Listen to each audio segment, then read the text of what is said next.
So what is pumpkin pie? Pumpkin pie is pretty much an egg-based custard, and it's the proteins in those eggs that make it really difficult to tell when it's ready to come out of the oven. So we're gonna take a look at underbaked, overbaked, and perfectly baked pumpkin pie.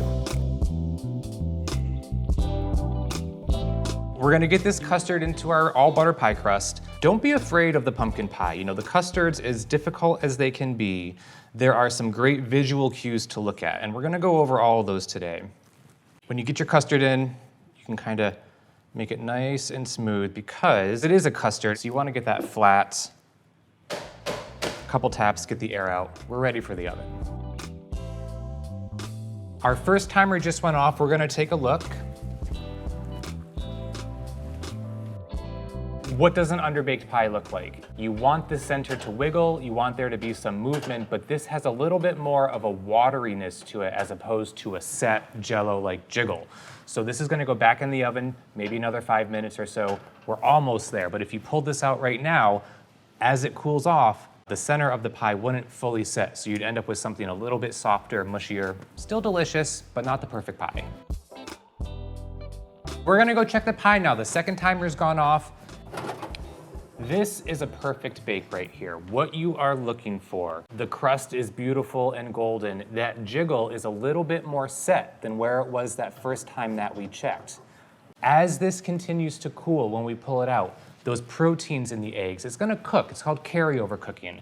It's gonna help set up perfectly. You're not gonna get any cracking. You're not gonna get any tearing in there. It's gonna be that perfect pie for your table.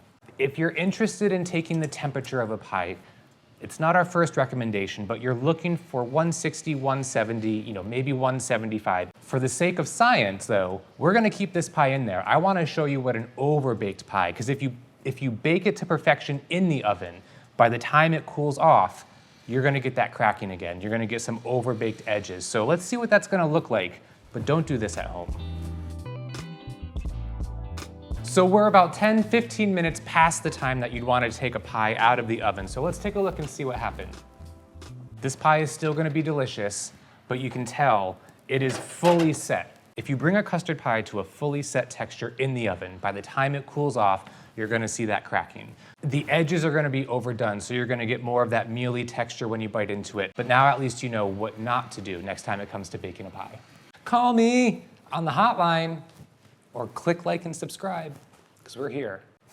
We have all the 3 pies that we baked here. We have our overbaked, we have our underbaked, and we have the whole reason you're here, the perfectly baked pie. So this underbaked pie, you're gonna notice that the underbaked's gonna be even glossy. It's gonna have this kind of wet, slick top to it. If you do end up having an underbaked pumpkin pie, unfortunately, there's not much that you can do. If you were gonna put this back in the oven, since it's already cooled off, by the time everything heats up again to where it has to be, these edges are gonna be way overdone. You're probably gonna develop a skin on top. It's just not going to save the day by trying to rebake this. So unfortunately, you might have to stick with apple this year, but that's okay. So we have this overbaked pie. It's still salvageable. This is where the whipped cream comes in. What you're gonna do is you can simply cover this area, no one's gonna know, little baker's secret, and that at least you can still have a delicious tasting pumpkin pie on your table. So we're gonna slice into this overbaked pie real quick. You can already tell by the side of this, it's a little bit grainy, it's a little bit mealy. Doesn't mean it's not gonna taste good, but this is just one of those instances where whipped cream is gonna be your best friend because you can cover all of that up. We're gonna try to slice the underbaked pie. So you're gonna notice this is gonna be messy. It's not gonna be set. It's a little disappointing, I'm not gonna lie. We've all been there before.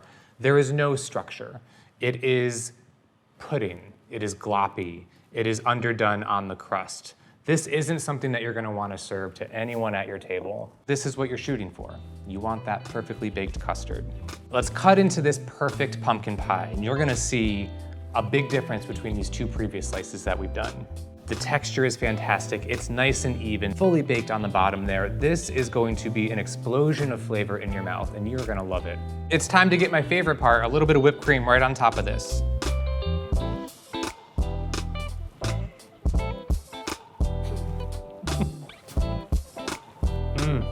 This really is my favorite pie. It is so creamy. That crust is nice and crisp. The whipped cream lightens it up. It's that perfect texture. It's that perfect baked pumpkin pie. I hope you enjoy. Okay, I'm gonna bite.